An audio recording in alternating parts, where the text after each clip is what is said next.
আপনারা শুনছেন গল্প নিয়ে আড্ডা প্রাইম। আজকের আড্ডায় আপনাদের শোনাব সুভাষ ধরের লেখা একটি পুলিশ কাহিনী, একটি বিলম্বিত তদন্ত।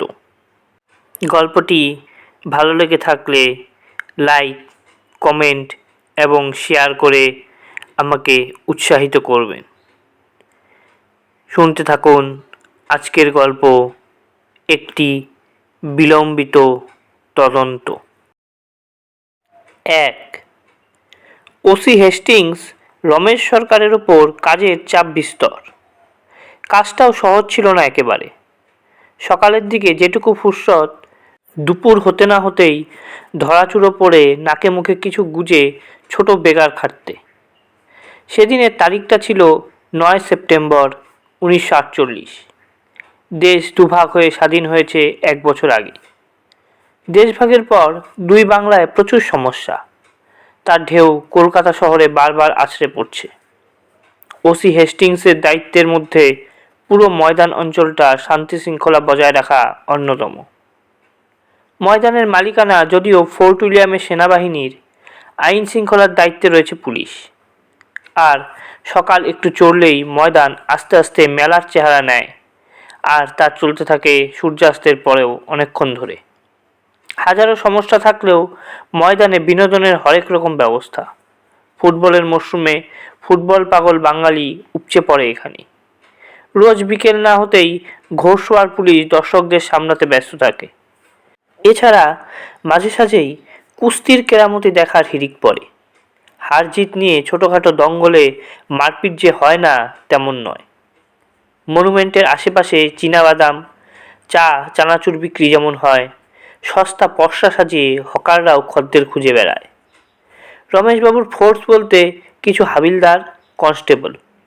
অফিসার বলতে 3 জন সাব ইন্সপেক্টর আর জনা 3 অ্যাসিস্ট্যান্ট সাব ইন্সপেক্টর। তিনি নিজেও সাব ইন্সপেক্টর, তবে যথেষ্ট সিনিয়র। কথাবার্তা চলছে খুব শীঘ্র সব থানার ওসিদের ইন্সপেক্টর করা হবে, তখন হয়তো তাকেও প্রমোশন দেওয়া হবে। ওসির সম্বলে রয়েছে একটি লজ্জর পুরনো ভ্যান, আলমারিতে গোটা কয়েক মাস্কেট আর রিভলভার। তবে রিভলভারগুলো খাস বিলিতি, কোল্ট আর ওয়েবলিক্সড, .38 বোর আর .45 বোর। রমেশবাবুর আসল সমস্যাটা রাজনৈতিক দলগুলো নিয়ে। রোজই মিটিং মিছিল লেগে থাকে, গরম গরম লেকচার চলে, কখন কি হয়। সেদিনও রমেশবাবু ধরাচুরো পড়ে ময়দানে গাড়ি লাগিয়ে বসে আছেন দুপুর থেকেই। ড্রাইভার আর একজন কনস্টেবল কাছাকাছি কোথাও রয়েছে। দুপুরের খাবার খেয়েই বেরিয়েছিলেন। সেপ্টেম্বরের মধ্যাহ্নে গাঙ্গেয় মিঠে বাতাসে দু চোখ জড়িয়ে আসছিল। খানিকটা ষষ্ঠ ইন্দ্রিয়ের খোঁচা থেকেই হঠাৎ সজাগ হয়ে উঠলেন আর আবিষ্কার করলেন অনতিদূরে কিছু ঘটতে চলেছে। জনা 40-50-এর একটা দল খুব উত্তেজিতভাবে একটু দূরে একটা সভার আয়োজনে ব্যস্ত। ওদের হাতে কিছু ডক শ্রমিক ইউনিয়নের ঝান্ডা, কেউ কেউ লিফলেট বিলি করছে, কজন আবার চটপট টেবিল সাজিয়ে মাইক টেস্ট করছে।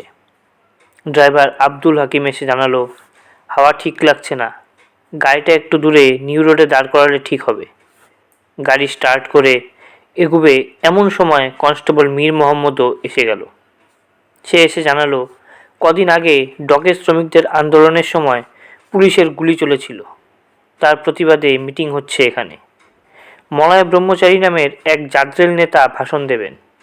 ওসি জানালেন, মীর, মিটিংয়ের কাছাকাছি থেকে একটু বাদে বাদে মিটিংয়ে কি আলোচনা হচ্ছে তার রিপোর্ট দিলেই চলবে। স্পেশাল ব্রাঞ্চের 2-1 সাদা পোশাকের ওয়াচার আশেপাশে ঘুরঘুর করছে, তাও দেখা গেল। ড্রাইভার গাড়িটাকে নিউ রোডে দাঁড় করালো।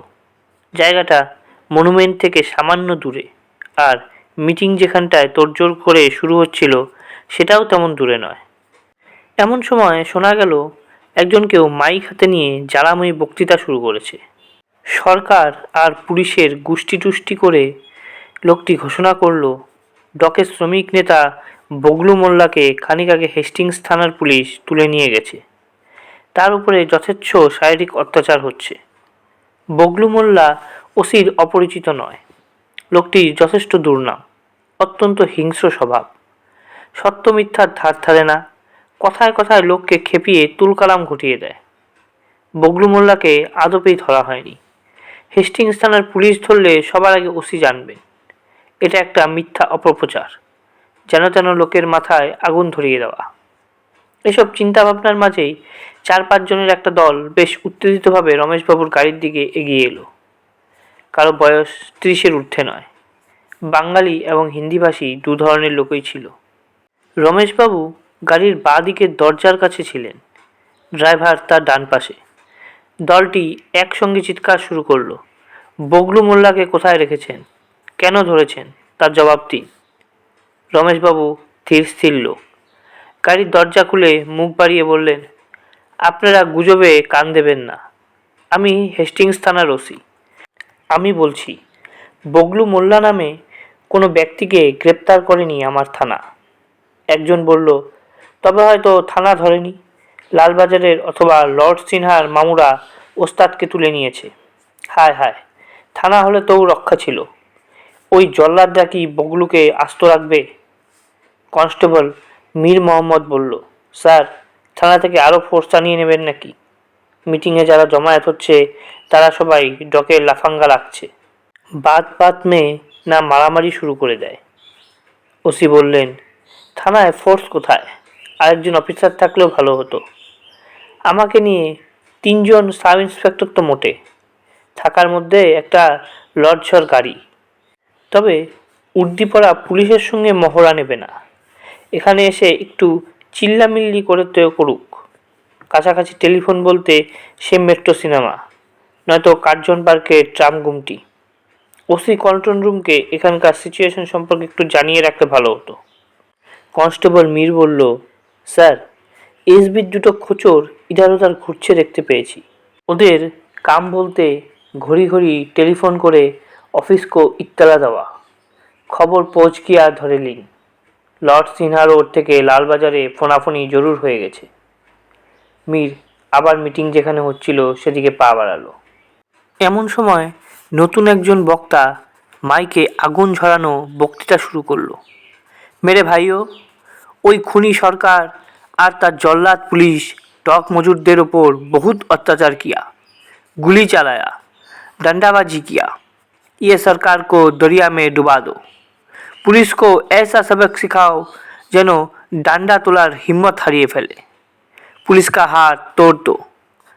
अभी खबर मिले छे हमारा महान नेता जनाब बगलू मुल्ला को पुलिस पकड़ लिया। जनाब मीटिंगे আসছিলেন।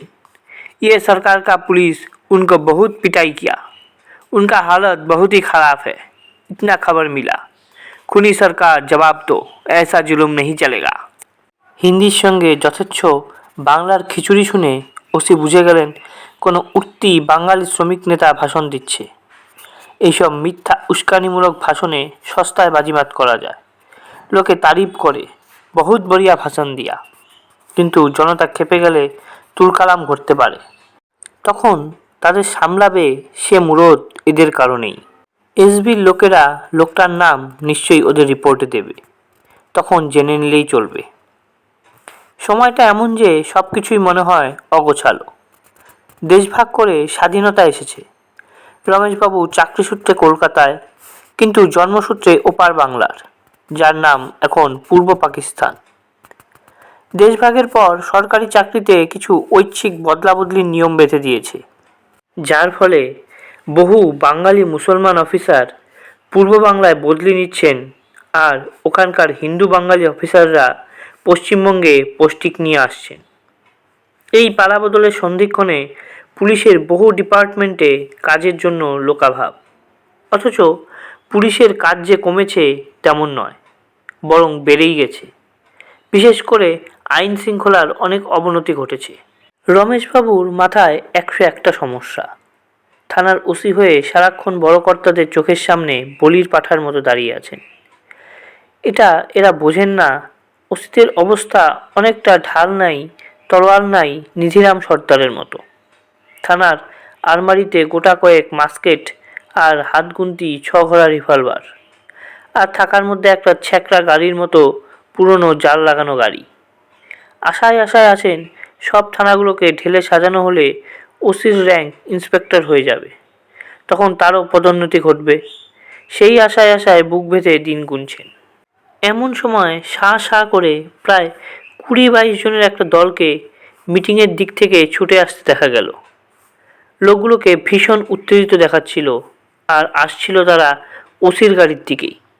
বগলু মোল্লা অ্যারেস্ট হয়েছে মিছিমিছি এই রটনার ফলে লোকগুলোর মাথা গরম হয়েছে বোধ হয়। রমেশবাবু তেমন ভাবাভাবি সময়ই পেলেন না। লোকগুলোর কয়েকজন ড্রাইভার আব্দুল হাকিমকে টেনে হিঁচড়ে নিচে নামাতে গেল। রমেশবাবু তার দিকের গাড়ির দরজা খুলে পাদানির ওপর দাঁড়িয়ে লোকগুলোকে শান্ত করার প্রয়াস নিলেন, কিন্তু তার কথা শোনার ধৈর্য কার আছে? বগলু মোল্লাকে ধরেছে কেন, তার জবাব দাও, এইসব স্লোগান সবার মুখে মুখে। আচমকা কয়েকজন পাদানির ওপর লাফিয়ে উঠে রমেশবাবুকে জাপটে ধরে ফেলল। রমেশবাবু যথেষ্ট বলবান লোক, কিন্তু প্রতিরোধ করার কোনো সুযোগই পেলেন না। আততায়ীদের মধ্যে একজন সবল হাতে তার কোমরের বেল্টের সঙ্গে আটকানো হোলস্টার থেকে সার্ভিস রিভলভারটি হ্যাচকা টানে নিজের হাতে নিয়ে নিল। সেটি একটি .38 বোর কোল্ট রিভলভার, উৎকৃষ্ট আগ্নেয়াস্ত্র, লোডেড। আততায়ী নির্দ্বিধায় পরপর 3 বার ট্রিগার দাবিয়ে দিল। Point blank firing. রমেশবাবুর টিউনিকের 3 জায়গায় ছেদ হয়ে ফিনকি দিয়ে রক্ত ছুটল। তিনি মাটিতে লুটিয়ে পড়লেন। 2. মনীশ সরকার বললেন, আমার বয়স তখন 17। দিনের মধ্যে 16 ঘন্টা ফুটবল নিয়ে মেতে আছি। যখন খেলি না তখনও ফুটবল আমার ধ্যান জ্ঞান, স্বপ্নেও সেই ফুটবল। উঠতি গোলকিপারদের মধ্যে আমার নামটা বেশ উপরের দিকে। বাটা, ওয়ারি, পুলিশ এদের হয়ে মাঝে মাঝেই খেলি। স্বপ্ন দেখি ইস্টবেঙ্গল, মোহনবাগান নয়তো মোহামেডান থেকে ডাক আসবে। সেদিন কালীঘাট মাঠে প্র্যাকটিস করছি, কেউ এসে খবরটা দিল, খুব সম্ভব হেস্টিংস থানারই কেউ হবে। বাবাকে তখন পিজিতে ঢুকিয়ে দেওয়া হয়েছে। আমি আর খেলার পোশাক ছাড়ার কথা ভাবিনি। ওই পোশাকে ওই অবস্থায় ময়দান থেকে এক দৌড়ে পিজির গেট পার হলাম। গেটের ভেতরে প্রচুর পুলিশ। হেস্টিংস থানার 2-1 জনও তাদের মধ্যে ছিল। কেউ একজন আমার হাত ধরে ইমার্জেন্সিতে পৌঁছে দিল। সেখানেও ভিড়। ডাক্তার, নার্স ছাড়াও কয়েকজন ডিসি পর্যায়ের অফিসার সেখানে ছিলেন। বাবা ছিলেন বিশালদেহী পুরুষ, হাসপাতালের বিছানা জুড়ে শুয়ে আছেন। টিউনিকের বোতাম খোলা, রক্তে মাখামাখি হয়ে আছে। ডাক্তার আর নার্স প্রাথমিকভাবে রক্ত পরিষ্কার করে ক্ষতস্থান থেকে রক্তক্ষরণ যতটা সম্ভব বন্ধ করার চেষ্টা করছেন। বাবা তখনও সজ্ঞানে, টুকটাক প্রশ্নের জবাব দিচ্ছিলেন, যদিও কথা বলা বারণ। তক্ষুনি অপারেশন থিয়েটারে নিয়ে যাওয়া তোড়জোড় চলছে। আমাকে দেখে ইশারায় কাছে ডাকলেন। কাছে যেতেই আস্তে বললেন, আমি ঠিক হয়ে যাব, ভাবিস না। জানিস, আমাকে ওরা মিছিমিছি মারল। ওটাই ছিল আমার সঙ্গে বাবার শেষ কথা। .38 রিভলভারের 3-3টে বুলেট শরীরে নেবার পরেও 3 দিন বাঁচার লড়াই করেছিলেন। ওই রকম আগ্নেয়াস্ত্র, তাও আবার পয়েন্ট ব্ল্যাঙ্ক ফায়ারিং। হাতির মতো বিশালকায় জন্তুকেও ধরাশায়ী করা চলে, মনুষ্য কোন ছাড়। 3টি গুলি অপারেশন করে বার করা হয়েছিল, কিন্তু অত রক্তপাতের ধকল শরীর নিতে পারল না। 12 সেপ্টেম্বর 1948 বাবা শেষ নিঃশ্বাস ত্যাগ করলেন। সুশান্ত পুরনো ফাইল আর গেজেট ঘেটে মনীশ সরকারের বাবার খুনের ইতিবৃত্ত আগেই জেনে নিয়েছিল। ডিসি এসবি পিকে বাসুর তত্ত্বাবধানে 2 জন ইন্সপেক্টর আনন্দমোহন চক্রবর্তী এবং প্রকাশচন্দ্র মজুমদার তদন্ত শুরু করেন। সর্বমোট 11 জনকে গ্রেপ্তার করা হয়। টেস্ট আইডেন্টিফিকেশন প্যারেডে কেউ কেউ শনাক্তও হয়। দ্বারকানাথ তিওয়ারি আর রামসুরত সিং তাদের মধ্যে অন্যতম। বাকি কজনের বিরুদ্ধে তেমন সাক্ষী সাবুত পাওয়া যায়নি। যে কজন প্রত্যক্ষদর্শী হয়ে সাক্ষ্য দিয়েছিল তারা কেউ ইন্ডিপেন্ডেন্ট উইটনেস ছিল না। এদের কেউ থানার কনস্টেবল, কেউ স্পেশাল ব্রাঞ্চের ওয়াচার। তাছাড়া রমেশবাবুর সার্ভিস রিভলভারটি নিখোঁজই থেকে গেল। কমিশনার সত্যেন্দ্রনাথ চ্যাটার্জি অবশ্য মনীশ সরকারকে কম্প্যাশনেট গ্রাউন্ডে পরে পুলিশ সার্জেন্টের চাকরিতে নিয়ে নেন। 1950 সনে মনীশ সরকারের বয়স 18 পার হতেই চাকরি হাতে এসে যায়। ততদিনে পুলিশ টিমের হয়ে গোলকিপার হিসেবে ভালোই নাম ছড়িয়েছে। কলেজে চৌকাঠ ডিঙোতে হয়নি, মাথায় খানিকটা খাটোও ছিলেন, কিন্তু ওসব নিয়ে কোনো অসুবিধায় পড়তে হয়নি। সরাসরি ট্রেনিংয়ে চলে যান। ততদিনে রাইটিং আর খুনের কেসে পুলিশ চার্জশিটও দিয়ে দিয়েছে, কিন্তু সাক্ষ্য প্রমাণ কোর্টে তেমন দাঁড়াতে পারেনি। হয়তো খানিকটা রাজনীতির রঙও চড়ানো ছিল। আসামিদের কয়েকজন আইনের ফাঁকে খালাস হয়ে যায়। সে নিয়ে উচ্চ আদালতে সরকার তরফে কোনো আপিলও করা হয়নি। সুশান্ত এসব জানলেও মনীশ সরকার আর ঘোষের আলোচনা চলতে দিল। কোনো রকম ছেদ টানার প্রয়াস নিল না। তবে দুজনের বেশ ভালো সাজা হয়েছিল। ঘোষ মন্তব্য করল, মনীশবাবু, তোমার বাবার একটা কিছু মর্মান্তিক পরিণতি ঘটছিল এরকম খবর জানা ছিল, তবে ঘটনাটা ভাষা ভাষা শোনা ছিল। এইবারে বিস্তৃত বিবরণ যা শুনলাম তা অতীব দুঃখজনক। তোমার মনের অবস্থা কি নিদারুণ হইতে পারে অনুমান করাও দুঃসাধ্য। মনীশ সরকার বললেন, পুলিশের চাকরি কয়েক বছর পার করে দিলাম, এসব কথা সবাইকে বলিনি। খেলাটা যেভাবে শুরু করেছিলাম, রেলের চাকরি তখন প্রায় হাতের পাঁচ, কিন্তু পুলিশের খাতায় নাম লেখাবার পিছনে অন্য উদ্দেশ্য ছিল। বাসনা ছিল একদিন এই ডিপার্টমেন্টে থেকেই আমার পিতৃহত্যায় যারা যারা ছিল তারা যাতে সমুচিত সাজা পায় তার নির্ধারক না হলেও দর্শক অন্তত হতে পারবো। ট্রেনিং ফেরত লালবাজার হেডকোয়ার্টারে এসে একদিন ওসি মার্ডার স্কোয়াডের সঙ্গে সাক্ষাৎ করলাম। আমার বৃত্তি পরিচয় পেয়ে প্রচুর সহানুভূতি জানিয়ে তিনি বললেন, ওই কেসের তদন্ত লালবাজার নয়, ছিল লর্ড সিনহা রোড। ডিসি এসবির সঙ্গে কথা বললেই সব জানা যাবে। একদিন সাহস করে লর্ড সিনহা রোডে এসবি অফিসে পা রাখলাম। ততদিনে ডিসি আর সার্জেন্টের মধ্যে র্যাঙ্কের কতটা ফারাক জেনে গেছি। ডিসি এসবি সুধীন গুপ্ত লম্বা ছিপছিপে আর ভীষণ খিটখিটে মেজাজের লোক। 1 মিনিট সময় দিলেন, আমাকে কিছু বলতে হলো না। যা বললেন নিজেই বললেন। সার্জেন্টের তদন্তে নাক গলানো অনুচিত, তার চাইতে তদন্তের ব্যাপারে পুলিশি দায়িত্বগুলো চটপট আয়ত্ত করে নেওয়া অধিক প্রয়োজনীয়। কেশব ব্যানার্জি নামের এক তালেবর এসবি অফিসার আমাকে অযাচিত উপদেশ দিলেন, ভাইটি, ওই রকম কেসে যা হবার কথা তাই হয়েছে। এই চাকরিতে ঢুকেছ যখন এটা তো বুঝে নিয়েছ, অন্য চাকরির সঙ্গে এর ফারাক বিস্তর। বিপদ আপদ মরণ এইসবের আশঙ্কা নিয়েই এখানে নাম লেখাতে হয়। মিলিটারিদের মতো না হলেও বছরে 2-4টে পুলিশ ফোর্সের লোক বলি হয় না এমন তো নয়। কেসপত্র টানা হয়, ধরপাকড়ও হয়। চোর ডাকাতের হাতে প্রাণহানি হলে লালবাজার দেখে। রাজনৈতিক কারণে ওই রকম কিছু হয়ে গেলে আমরা দেখি। লালবাজারের ক্ষেত্রে সুবিচার যদি বা আশা করা যায়, আমাদের কাছে যেই সব কেস আসে ওইগুলোর নানান চাপ, তদবির, তদারক, নির্দেশের জাতাকলে পর্বতের মুশিক প্রসবপ্রাপ্তি ঘটে। তোমার পিতৃহত্যার কেসের দুর্ভাগ্যবশত ওই দশাই ঘটল ধরে নিতে পারো। তুমি আমার চাইতে বয়সে অনেক ছোট, সেই জন্য বলছি, কেসপত্র নিয়ে অযথা মাথা না ঘামিয়ে নিজের কাজটা ধরে নাও। তাছাড়া তুমি হলে নন ইনভেস্টিং ক্যাডার, তদন্তের ব্যাপারে তুমি নাক গলাতে গেলে ফাপড়ে পড়বে হে। ঘোষ বলল, ওই কেশব ব্যানার্জিরে চিনাইতে হইব না।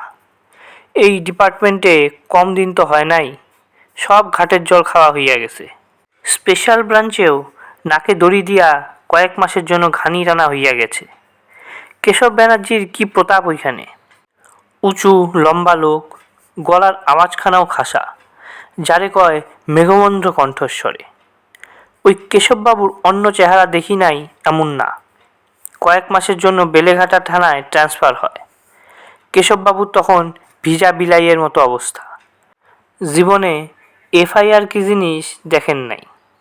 পড়শির লগে কিলাকিলি হইলে কি করতে হয় জানা হয় নাই। কি কইবা, নন কক জেনারেল ডায়েরি লেখাইয়া বিদায় করতে হয় সেই ট্রেনিং পান নাই। 15 দিনের মাথায় কেশববাবুর মোট ঝুইলা কাত, গলার আওয়াজ মেও মেও করে। রাইতে ঘুম নাই, খাওনে অরুচি, শেষে রাইটার্সে কোন খুর শ্বশুরে ধইরা স্পেশাল ব্রাঞ্চে পুনর্বাসন। মনীশ সরকার বললেন, খুন ডাকাতি এসব করে যাতে কেউ পার না পায় তার জন্যে পুলিশ আদালত এসবের ব্যবস্থা রয়েছে। অথচ দেখো, আমার বাবা পুলিশি উর্দি গায়ে চড়িয়ে ডিউটি করছিলেন, তার উপরে হামলা হলো, তার সরকারি রিভলভার ছিনতাই হলো, আর ওই রিভলভারে তিনটে গুলি শরীরে নিয়ে শেষ নিঃশ্বাস ত্যাগ করলেন তিনি। যারা এই অপরাধ করল তাদের মধ্যে হয়তো আসল অপরাধী দু একজন ধরাও পড়েছিল, কিন্তু সবাই একে একে ছাড়া পেয়ে বুক চিতিয়ে ঘুরে বেড়াচ্ছে। ভাবো একবার, নিহত পুলিশ কর্মীর একমাত্র সন্তান, যে নিজেও একজন পুলিশ, এই কেস সম্পর্কে তার জ্ঞান অতি নগণ্য। কিছু যে করবে সেই ক্ষমতাও তার নেই। ঘোষ বলল, মনীশবাবু, আফসোস করবা না, ডিপার্টমেন্ট তোমার লগে বেইমানি করে নাই। 18 বছরে মোজদারি ভালো কইরা উঠেও নাই, সরকারি চাকরি পাইয়া গেছো। আর কি চাই? তোমার বাবার আয়ু ছিল ওই পর্যন্ত, তাই আর থাকলেন না। যারা এই দুষ্কর্মের জন্য দায়ী তারা শাস্তি পাইল না, ওইটা ঠিক হইল না।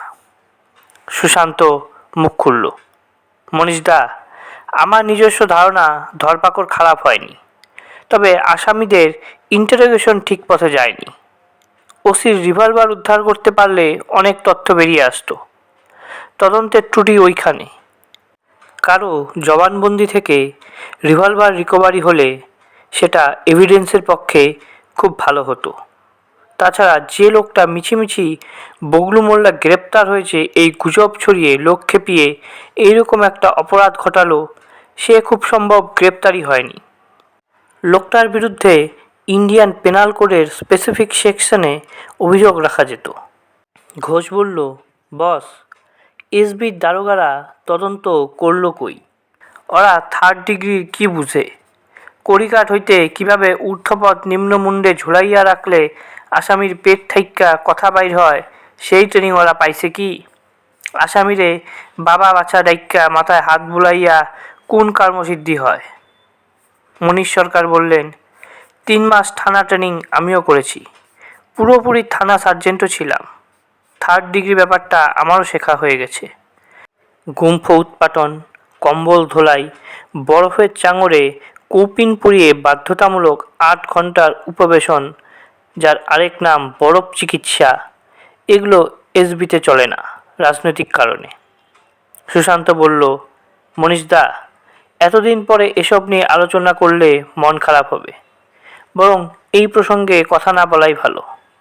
মনীশ সরকার বললেন, আমি কি সে কথা বুঝি না? তবে আজকের তারিখটা খেয়াল করো, আজ সেপ্টেম্বরের 9 তারিখ। আর আমি যা পারিনি সেটা হয়তো তুমি পারো। এই কেসটা একবার নেড়েচেড়ে দেখবে ভাই। 3 সুশান্ত কয়েক মুহূর্তের জন্য একদম চুপ। সেপ্টেম্বরের 9 তারিখ মনীশ সরকারের জীবনে অভিশাপ হয়ে এসেছিল। প্রতি বছর ওই দিনটায় তার মনে প্রবল আলোড়ন আসাটা স্বাভাবিক। ডিটেকটিভ ডিপার্টমেন্টের হোমিসাইড স্কোয়াডের কেস হলেও একটা কথা ছিল, সুশান্ত ডিডির অফিসার হিসেবে কেস ডায়েরিতে কোনো ফাঁক ফোকর আছে কি না যাচাই করতে পারত। অত পুরনো কেস খরচের খাতায় অনেক আগেই জমা পড়ে গেছে। তদন্ত ভুল পথে গিয়ে সঠিক আসামি না ধরে বেঠিক লোককে চালান করেছে, এই অজুহাতে নতুন করে শুরু করা চলে, কিন্তু তার জন্যে অনেক কাঠখড় পোড়াতে হয়। নতুন করে তদন্তের নির্দেশ উপরওয়ালাদের কাছ থেকে নেওয়া বড় সহজ কর্ম নয়। এই কেসের তদন্তে ছিল স্পেশাল ব্রাঞ্চ, সেই কেস ডায়েরির দর্শন করাই এখন দুষ্কর। সুশান্ত বলল, মনীশদা, তোমাকে কোনো বাজে স্টোক বাক্য দিতে পারবো না। তোমার বাবার মৃত্যু হয়েছিল 12 সেপ্টেম্বর। 17 সেপ্টেম্বর 1948 সালে তৎকালীন কমিশনার SN চ্যাটার্জি পুলিশ গেজেটে ওই খবর কালো বর্ডার দিয়ে ছাপেন। হেস্টিংস থানার ক্রাইম রেকর্ডে একটি রাইটিং অ্যান্ড মার্ডার কেসের উল্লেখ আছে, যার তদন্তে ছিল স্পেশাল ব্রাঞ্চ। এর বেশি আমি জানি না, তবে এটুকু শুনেছিলাম তোমার বাবার কাছ থেকে ছিনিয়ে নেওয়া .38 বোরের কোল্ট রিভলভারটি উদ্ধার হয়নি। কেসে যারা অ্যারেস্ট হয়েছিল যথেষ্ট প্রমাণাভাবে কজন কোর্ট থেকে খালাস হয়ে যায়। এসব ঘটনা ঘটেছে প্রায় 20 বছর আগে। তুমি কিছুদিন পরে পুলিশে ঢুকলেও আমি তো সবে সেদিন ঢুকেছি।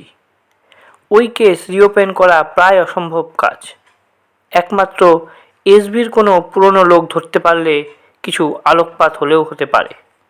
মনীশ সরকার বললেন, তবে কি সুবিচারের কোনো আশাই নেই? ঘোষ বলল, মনীশবাবু, সিপির কাছে দরবার করতে পারো। তিনি যদি বুঝেন ওই কেসে আরও কিছু করার আছে, নতুন তদন্তের আদেশ দিতেই পারেন তিনি। মনীশ সরকার বললেন, তোমরা তো জানো এই ডিপার্টমেন্টে সবই করা হয় থ্রু প্রপার চ্যানেলে। ডিসি হেডকোয়ার্টার্স নরেন মজুমদার পর্যন্ত যেতে পেরেছিলাম, উনি আর উপরে উঠতে দেননি। ঘোষ বলল, এসবির কোনো হুলো পাইলা না? তারে ধইরা ডিসি সুধীন গুপ্তের মন ভিজাইতে পারলে কাম হইতো। মনীশ সরকার বললেন, সে চেষ্টা যে করিনি তেমন নয়। ওই কেশব ব্যানার্জিকে কম তোয়াজ করেছি। 188 বার তৈলমর্দনের পরে ক্ষমা দিয়েছি। এখন সুশান্তই এক শেষ ভরসা। সুশান্ত কিছু একটা বলতে যাচ্ছিল, তার মধ্যে টেবিলের ফোন বেজে উঠল। সুশান্ত ফোন উঠিয়েই বলল, ইয়েস স্যার, এক্ষুনি আসছি। ফোন নামিয়ে বলল, মনীষদা, মাপ করতে হবে। আমার আর ঘোষের ডাক পড়েছে খোদ কর্তার ঘরে। মনে হয় কোথাও কোনো বড়সড় ক্রাইম ঘটে গেছে। দলবল নিয়ে এক্ষুনি ছুটতে হবে। ফিরে এসে তোমার সঙ্গে আবার কথা বলবো। ঘোষ, চলো কুইক, দেবীবাবুর ঘরে। দেবীবাবু বললেন, মাস্টার, একটা ডেয়ারিং ডাকাতি ঘটে গেছে। প্রকাশ্য দিবালোকে সশস্ত্র ডাকাতি। এমন জায়গায় ঘটনাটা ঘটল যেখানটায় 24 ঘন্টা লোক গিজগিজ করে। পিছনে কর্পোরেশন অফিস, 3-3টে সিনেমা হল, 2টো নামকরা রেস্টুরেন্ট, একটা চীনের রেস্তোরাঁ, জুতো কোম্পানির হেড অফিস, ব্যাংক, একপাশে নিউ মার্কেটের শেষ ভাগ। তার উপরে গাড়ি, ট্যাক্সি, রিক্সার লাগাতার স্রোত। তার মধ্যে 5 মিনিটের ব্যবধানে 2টো রেস্টুরেন্টে দুষ্কৃতীরা পরপর হানা দেয়। ভোজালির উল্টো পিঠ দিয়ে আঘাত করে 3-6 জনের মাথা ফাটিয়ে দিয়েছে। 2টো রেস্টুরেন্ট থেকেই ক্যাশ বাক্স উঠিয়ে নিয়েছে। সেই সঙ্গে ভেতরে যারা ছিল প্রত্যেকের আংটি, ঘড়ি, মানিব্যাগ হাতিয়েছে। বেশ কয়েক হাজার টাকার চোট। তালতলা আউটপোস্টের ওসি সার্জেন্ট হরিসাধন দাস খবর পেয়ে অকুস্থলে পৌঁছে গিয়েছিল। ততক্ষণে দ্বিতীয় রেস্টুরেন্টের ওপর হামলা শেষ। একটাকে সামনে পেয়ে সার্জেন্ট দাস চাপটে ধরতে গিয়েছিল, লোকটার পিছনে আরও কেউ ছিল। দুরুম করে 1 রাউন্ড গুলি চালিয়ে দেয়। দাস বড় বাঁচা বেঁচেছে। গুলি বাম দিকের ডেলটয়েডে আঁচড় দিয়ে পাশেই পার্ক করা একটা স্কুটার ফুটো করে দিয়েছে। লোকাল থানা তদন্ত শুরু করেছে। মনে হয় দলবল নিয়ে বেশ ছক কেটে অপরাধটি সম্পূর্ণ হয়েছে।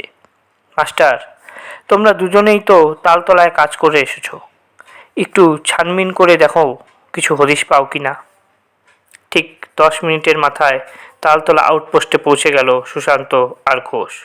মোটর বাইক পার্ক করার আগেই সার্জেন্ট দাসের মুখোমুখি। দাস বললেন, সুশান্ত, কিছু না হলেও হাফ ডজন লোক হামলা করে গেল। এমন কাণ্ড ঘটিয়ে গেল, অথচ একটাও চেনা মুখ বেরোলো না। এখন দেখো তুমি কিছু সূত্র পাও কি না। ঘোষ বলল, ইকবাল, বাপি, বৈজু, ইনারা কেউ আছেন নাকি? এই অঞ্চলে শাহেনশা কইতে আর কোন নাম স্মরণে আসছে না। দাস বললেন, এলাকার যত কটা হুলো আছে সব কটাকে ছেকে তোলা হচ্ছে। ওসি দাস বর্মন চরকির মতো ঘুরপাক খাচ্ছেন। নিউ মার্কেটের ভেতরে তার নিজস্ব কিছু সোর্স আছে। আপাতত তাদের সঙ্গে কথা বলে নিচ্ছেন। ডিসি নিরুপম সোম এলেন বলে। উনি আবার তার নিজস্ব লাল ডায়েরিতে সব কিছু পুঙ্খানুপুঙ্খ নোট করে নেবেন। ওই সময়টায় সব সাক্ষী তার আশেপাশে চাই। সুশান্ত বলল, 6 জনের মাথা ফেটেছে শুনলাম। তারা তো নিঃসন্দেহে প্রত্যক্ষদর্শী। ওদের নিশ্চয়ই হাসপাতালে পাঠানো হয়েছে। ওদের প্রত্যেকের বয়ান নেওয়া অবশ্য কর্তব্য। দাস বললেন, এদের সবার সঙ্গে আমার দেখা হয়েছে, অল্প বিস্তর কথাও হয়েছে। আমি তো ওদের এনআরএসে পাঠালাম। বেশ রক্তপাত হচ্ছিল। সুশান্ত বলল, হেড ইনজুরি কেমন দেখলে? মাথার চোটে রক্তপাত এমনিতেই বেশি হয়। ব্রেনের কাছাকাছি কিনা? ওরা কেউ আততায়ীদের আগে কখনো দেখেছিল? চেনা জানা কেউ ছিল কি? দাস বললেন, প্রত্যেকের মাথায় একটা করে চোট, তার বেশি নয়। মাথার বাদিকটায়, কানের পাশাপাশি। এরা কেউ আততায়ীদের চিনতে পারেনি।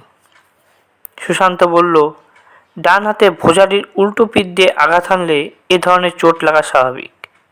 উদ্দেশ্য পরিষ্কার, ন্যূনতম বল প্রয়োগ করে ভীতি সঞ্চার আর কার্যসিদ্ধি করে পাওয়ার পার। এসব কথা পরে হবে। দাসদা, তুমি নাকি গুলিবিদ্ধ হয়েছ? তোমার তো এখন হাসপাতালে শুয়ে থাকার কথা। দিব্যি ঘুরে বেড়াচ্ছ দেখতে পাচ্ছি। কেসটা কি? তা শেষে বললেন, কেসটা আর কিছু না। আমার বাঁ কাঁধের একটু নিচে দেখো, শার্টের হাতার ওই দিকটায় বেশ কিছুটা ফুটো হয়ে আছে। গুলিটা ওই দিকটা ছুঁয়ে গেছে, তাতেই ঝলসে গিয়েছিল। ডেলটয়েডে সামান্য দাগ রেখে গেছে। ডেটল লাগিয়ে দিয়েছি। পরে ডাক্তার দেখিয়ে কিছু একটা মলম লাগাতে হতে পারে। সুশান্ত দেখল সার্জেন্ট দাসের ঊর্ধ্ববাহুর উপরাংশে বেশ বড় সাইজের তামার পয়সার মতো দাগ। ঘোষ গম্ভীরভাবে মন্তব্য করল, রাখে কৃষ্ণ মারে কে, বড় বাচ্চা গেলেন। সুশান্ত বলল, কেসটা ডাকাতির। একদিন সেশনে যাবে। দাসটা একবার হাসপাতাল ঘুরে আসবে।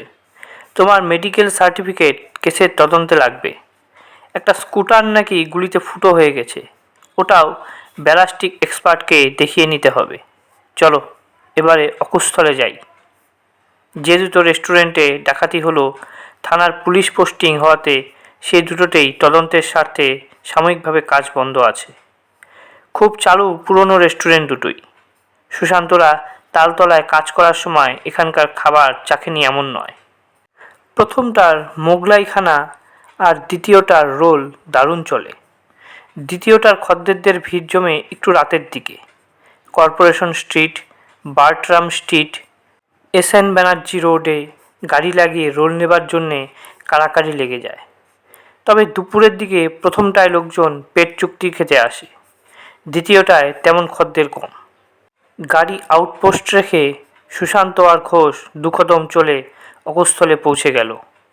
ততক্ষণে ডিসি নিরুপম সোম তার লাল নোট বই খুলে কী সব লিখে চলেছেন। ওসি দাসবর্মন আর এসি মল্লিক কাছাকাছি ঘোরাফেরা করছেন। সুশান্তকে দেখে ওসি আর এসি মুখ টিপে হাসলেন, কিছু বললেন না। সুশান্ত আগ বাড়িয়ে সোম সাহেবের সঙ্গে আমরাগাছি করতে গেল না। প্রথম রেস্টুরেন্টে 3 জন ঢুকেছিল। খুব সম্ভব আরও জনা 2-3 গেটের কাছেই পাহারায় ছিল।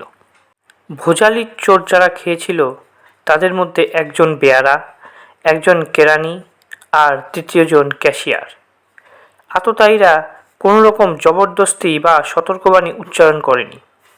ভিতরে ঢুকেই বিনা বাক্যব্যয়ে 3 জনকে টার্গেট করে প্রায় একই সঙ্গে আঘাত হানল। উদ্দেশ্য পরিষ্কার, প্রথমেই ভেতরের সবাইকে আতঙ্কিত করে কার্যসিদ্ধি করে নেওয়া।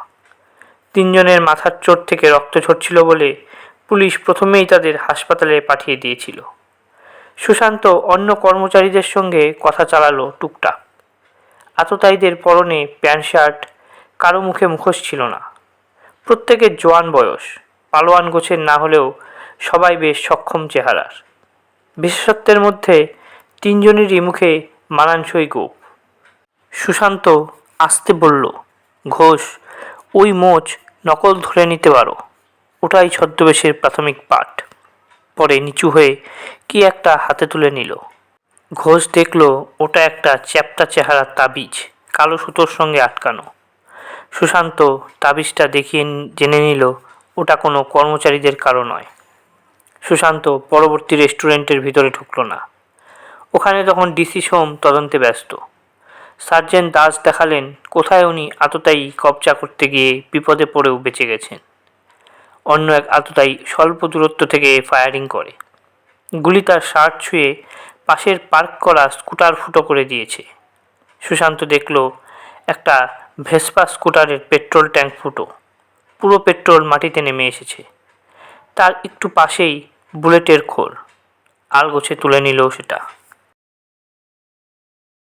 4 ডিসিডিডি দেবী রায় নেড়েচেড়ে বুলেটের খোলটা দেখলেন, তামার চ্যাপ্টা তাবিজটাও উল্টে পাল্টে দেখে নিলেন। পরে মুচকি হেসে বললেন, মাস্টার, এ দুটো কেসের এক্সিবিট করবে নাকি? কোনো গল্প খুঁজে পেলে? সুশান্ত বলল, স্যার, ওটা তো ফায়ার কার্টিজ, কোনো স্মল আর্মসের ব্যারেল থেকে বেরিয়ে এসেছে। যথেষ্ট ক্লোজ রেঞ্জ থেকে ফায়ার করেছে বলে বুলেটের ভেলোসিটি এত তীব্র স্কুটার ফুটো করে দিয়েছে। আপনাকে দেখিয়ে এটাকে ব্যালাস্টিক এক্সপার্টের ওপিনিয়নের জন্য পাঠাতে হবে। দ্বিতীয়টা দেখে মনে হলো ওটা একটি নিরীহ তাবিজ। সাধারণত সাধু ফকিররা এই ধরনের তাবিজ বিতরণ করে থাকেন। ঘোষের মুখ চুলবুল করছিল। বলল, স্যার, পোড়াপান বয়সে দেখা রহিম ফকির জোব্বা চড়াইয়া মুশকিল আসানের বাণী শুনাইতেন। পাঁচশিকা দক্ষিণা দিলে 101 কিসিমের আপদ বিপদের অব্যর্থ দাওয়াই ওই রকমের তাবিজ ঝোলা হইতে বাইর হইত। দেইবাবু বললেন, মাস্টার, কার্টিজের খোলটা এখনই একবার নিচের আলমারির জেসিও রামবচন সিংকে দেখিয়ে আনো। এটা .38 বোরের রিভলভারের বুলেটের খোল বলে সন্দেহ হচ্ছে। ফোর্সের লোক ছাড়া এই ধরনের আগ্নেয়াস্ত্র অন্যদের ব্যবহার করার কথা না। রামবচন এক নজর দেখলেই বলে দিতে পারবে। আর অন্য বস্তুটি হেকিম ফকির শ্রেণীর লোক ঝুলি থেকে বার করে জনগণের হাতে হাতে তুলে দেয় যৎসামান্য দ্রব্যমূল্য পেলে। ওটা ধারণ করলে বিপদ আপদ অসুখ বিসুখ থেকে রক্ষা পাওয়া যায় এমন বিশ্বাস। ঘোষ ঠিকই চিনেছে। তোমার কি ধারণা ওই তাবিজ আততায়ীদের মধ্যে কেউ ধারণ করেছিল আর অসাবধানে ওখানে ফেলে গেছে? ওই লাইনে এগোতে পারো, তবে বিস্তর ঝামেলা। বিচালির গাদায় ছুঁচ খোঁজার মতো হয়ে যাবে না তো? ডিসির কেবিন থেকে বেরিয়ে ঘোষ বলল, বস, আমার মনে কু ডাকছে। পুলিশ মিলিটারির লোক এই দুষ্কর্মে জড়ায় নাই তো? .38 রিভলভার পাবলিকের হাতে যায় কেমনে? ব্যাপার দেখছি গুরুচরণ। সুশান্ত বলল, ওই খোল দেখে আমারও সন্দেহ হয়েছিল কোনো সার্ভিস রিভলভার থেকে ওটা ছোড়া হয়েছিল। চলো দেখি রামবচন কি বলে। আলমারিতে সব ফায়ার আর্ম ঘেটে ঘেটে অসম্ভব পোক্ত লোক সে। একবার দেখলেই যা বলে দেবে যে কোনো আর্মস এক্সপার্টের ওপিনিয়নের চেয়ে কম নির্ভরযোগ্য হবে না তা। আলমারিতে রামবচন ডিসিডিডির সন্দেহ সঠিক বলে বুলেটের খোল সুশান্তের হাতে ফেরত দিল। ঘোষ বলল, বস, এখন কি করণীয়? ওই রিভলভারে চালাইল কে? শস্যার মধ্যেই ভূত লুকাইয়া আছে নাকি? ঘটনার মধ্যে বিস্তর ভজকট। আরক্ষা বাহিনীর মধ্যে তস্কর ঢুইক্কা দুষ্কর্ম করছে। চিন্তা করেন, সার্জেন্ট দাসের লক্ষ্য কইরা ফায়ার করতে হাত কাঁপে নাই। সৌভাগ্যক্রমে এক চুলের জন্য পুরা লক্ষ্যভেদ হয় নাই। আগুনের পরশ দিয়া গেছে। কবিগুরুর ভাষায় লঙ্কাপুরে পশিল বান্দর। সুশান্ত বলল, ঘোষ, অত হাউতাস করো না। বুলেটটা .38 বোরের রিভলভারের হলেও কোনো ইম্প্রোভাইজড স্মল আর্মে কাজ করে কি না কে বলবে? বেলেঘাটার খালপাড়ে পাইপ গান মুহুর্মুহু চলছে। সেসব পাইপ গানে 303 রাইফেলের বুলেট দিব্যি ঠুকিয়ে ফায়ারিং হচ্ছে তা তো তোমারও অজানা নয়। এই বুলেট হয়তো মেড ইন মুঙ্গের কোনো ছোট আগ্নেয়াস্ত্র থেকে বেরিয়ে এসে থাকবে। সুশান্ত এক মুহূর্ত থেমে আবার বলল, আরও একটা সম্ভাবনা। পুলিশ আর ডিফেন্সের লোকেদের সার্ভিস রিভলভার খোয়া যায় না এমন তো নয়। ক্যালকাটা পুলিশেই এমন ভিকটিম প্রচুর আছে। পুলিশ মারো, অস্ত্র কারো স্লোগানগুলো ভুলে গেলে। তেমনি কোনো খোয়া যাওয়া রিভলভার কোনো ক্রিমিনাল ব্যবহার করছে কিনা জানা দরকার। সুশান্ত আর ঘোষ মেইন বিল্ডিংয়ের ভিতর দিয়ে আর্মস অ্যাক্ট ডিপার্টমেন্ট পার করে ডিডি বিল্ডিংয়ের সিঁড়ির পথ ধরবে এমন সময় লালবাজারের ইন গেটের কাছে একটি লোক দাঁড়িয়ে আছে দেখতে পেল। লোকটি ভিতরে ঢুকবে কি ঢুকবে না এই দোলা চলেছিল। ঘোষ এক নজর দেখে বলল, বস, চিনি করে চিনিতে না পারি ওই রকম মরকট সদৃশ চেহারা কোথায় যেন দেখলাম। সুশান্ত বলল, আমি চিনে গেছি। ওর নাম ইদ্রিস। ডাকাতি কেসের আসামি ছিল, এখন শুধরে গেছে। সুনীল মুক্তারের হয়ে মুহুরীর কাজকর্মে টুপাইস হয়ে যায়। খুচখাচ খবর দিলে পুলিশ থেকেও সোর্স মানির 2-5 টাকা জুটে যায়। বেটা এখানে কেন বলেই হাঁক পারল, এই ইদ্রিস, এইদিকে, এখানে এসো। ইদ্রিস সুশান্তের হাঁক কানে যেতে গেটের ভিতরে ঢুকে পড়ল। বলল, बोस साहब सलाम, लात सूख गया था, আপনাকে দেখে ব্যাস পানি মিল গয়া। খোঁজ বলল, কেন মিয়া, অহন অত ভয় ডর কী কারণে? বক্কর চক্কর ছাড়ো নাই এখনো? ইদ্রিস কানে হাত দিয়ে বলল, তোবা তোবা, ওইসব কপ ছোড় দিয়া। তবে লালবাজারের লাল ইটার বাড়িটার সামনে এলে এখনও ছাতিমে তরাস লাগে। একটা খাস খবর মিলা, सोच रहा था किसको बोले, टीम नहीं हाथे, देर होने से पंसी उठ जाबे। बैंकशाल कोर्ट থেকে লালবাজার गेट तक तो आ गया, फिर किससे मिले क्या करे এইসব ভাবছিলাম। আল্লাহ তালা মেহেরবান, আপনাকে পেয়ে গেলাম। बहुत बढ़िया काम हो गया। খোঁজ বলল, মিয়া ধানাই বানাই না কইরা আসল কথায় আসো। কীরকম খাস খবর নিয়ে আসলা একটু ঝাইরা কাশো তো। ইদ্রিস গলার আওয়াজ নামিয়ে প্রায় ফিসফিস করে বলল, साहब आज बद्री प्रसाद और मुख्तार सिंह इधर आने वाला, एकदम पक्का खबर। हावड़ा स्टेशन पर थोड़ा देर रुकने का बाद फिर चांस मिल गया तो रातेर गाड़ीतेই वापस যাবে। ঘোষ বলল, তো ইনারা কোন জঙ্গলের খাটাস? ইনাদের আগমনে স্টেশনে নৃত্যগীত বাদ্যযন্ত্রের ব্যবস্থা রাখতে হইব নাকি? সুশান্ত বিরক্ত হয়ে বলল, ঘোষ তুমি একটু থামো তো। ইদ্রিস কি বলতে চায় শোনো তো আগে। বদ্রীপ্রসাদ আর মুক্তার সিং কারা? কোথাকার লোক? কি তাদের পরিচয়? ওরা হাওড়া স্টেশনে কেন আসছে? অত তাড়াতাড়ি রাতের গাড়িতেই ফিরবে কেন? ইদ্রিস বলল, क्या साहब, ये दोनों काफ़ी पुराना खिलवाड़, इधर जानें ना। मुंगेर से मिठाई लेके आता, हावड़ा स्टेशने मिठाई खालास করে রাতের গাড়িতেই ফিরে যায়। সাল মে কইবার আনা জানা চলতেই থাকে। আগের বারে স্টেশন থেকে নেমে লঞ্চ পাকড়কে বাবুঘাটে নামতেই জল পুলিশ আর কয়লাঘাট থানা दोनों को पकड़ लिया था। পুরা মিঠাই কয়লাঘাটের মালখানা জমা পড়ল। তারপরে জামিন পেতেই রিস্ক नहीं लेता, স্টেশনে নেমেই মাল খালাস। ফির ফিরতি গাড়ি পাকড়ো। সুশান্ত গম্ভীর মুখে বলল, দিনে দিনে আসে আর রাতের গাড়িতে ফেরে, তার মানে কিউল থেকে ভোরে ভোরে অমৃতসর এক্সপ্রেস ধরে আর বিকেল 4টের আশেপাশে হাওড়া পৌঁছায়। তাহলে তো হাতে বিশেষ সময়ও নেই। একটু এখানেই দাঁড়াও, আমি একটু সিআরএস ক্রিমিনাল রেকর্ড সেকশন ঘুরে আসি। কয়লাঘাট থানায় ধরা পড়েছিল যখন ওদের ছবি তোলা হয়েছে নিশ্চয়ই, দেখি দুখানা কপি জোগাড় করতে পারি কি না। ঘোষ হাঁ করে ইদ্রিস আর সুশান্তের কথা গিলতে গিয়ে বিষম খেল। বলল, এইসব কথাবার্তার মধ্যে যথেষ্ট বক্কর চক্কর আছে। মুঙ্গের থেকে মিঠাই নিয়া গঙ্গা পার কইরা বাবুঘাটে আইসা ধরা পড়ে আর বেবাক মিঠাই কয়লাঘাট থানার মালখানা জমা পড়ল। এইসব কথার অর্থ কী? সান্ধ্য ভাষায় কথা কও জ্ঞান। সুশান্ত তাড়ায় থাকলে কথা কম বলে। খোসের কথার কোনো জবাব না দিয়ে ডিডি বিল্ডিংয়ের সিঁড়ি ধরল। ইদ্রিস বলল, সাব ये দুটো বহুত তিক্রমবাজ, স্টেশনে গেলে আমার বিপদ হোনাই হ্যায়, डेंजर आदमी আছে। কয়লাঘাট কা কেস মে জামিন নিতে কইবার আমার সঙ্গে দেখা হয়েছে, এখন তো দেখি না, লেকিন ইধার আনা জানার খবর মিলই যাতা। স্টেশনে থেকে যে ওদের মিঠাই डिलीवरी लेय সেও আমাদের মক্কেল। लेनदेन में कुछ बेईमानी हुआ, এর জন্যে এখানকার পার্টি চায় ইয়ে दोनों को বৈঠকবাজি করে পুলিশের হাতে উঠিয়ে দেয়। আমার হুলিয়া চোখে পড়লে বুঝে যাবে পিছনে আমি আছি, ব্যাস মৌকা বুঝে আমাকে উড়িয়ে দিতে পারে।